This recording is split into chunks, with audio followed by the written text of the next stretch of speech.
Now, this is a hybrid laptop tablet combo, and unlike a lot of the yoga style ones that kind of bend over backwards, this is the more traditional take the screen off version. It's actually held on with a magnetic latch as opposed to one of those little kind of hook latches where you have to move a little button back and forth or hold down a switch. So you just kind of give it a tug and it pops off like this behind the screen, of course, because this is a hybrid. You have all the components, the processor, the memory, the hard drive, the battery. So it gets a little bit top heavy. Inside you've got an Intel Core M processor. That's the same thing that's going to be in Apple's upcoming 12-inch MacBook.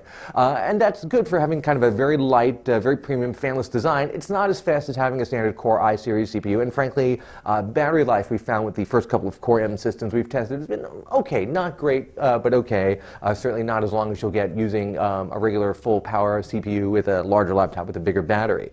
So here, the keyboard has its own battery inside, but it doesn't help you power this. It's strictly to keep the keyboard powered when you have it separate, because you can flip this little switch and use it in Bluetooth mode. Put the tablet over here, you use the keyboard over here, or if you connect them, then it makes a physical connection and you don't actually need the Bluetooth for that. So if you want to have this plugged in and fully charged, you'll need the regular power cable for the screen, which is the actual computer, and you'll need a separate micro USB charger for the keyboard down here.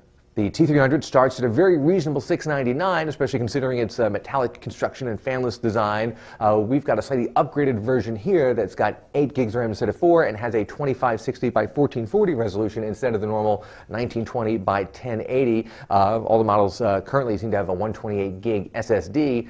There are a couple of design quirks that drove me a little bit crazy using this. The main one was that the power button is right up here, so every time I'd reach out to adjust the screen to kind of change the viewing angle, I'd accidentally turn the system off, and that happened to me several times. So that, combined with the only so-so battery life and the fact that the Core M just is not as speedy as a regular full power processor you might be used to, means that this may not be the high-end hybrid for everyone.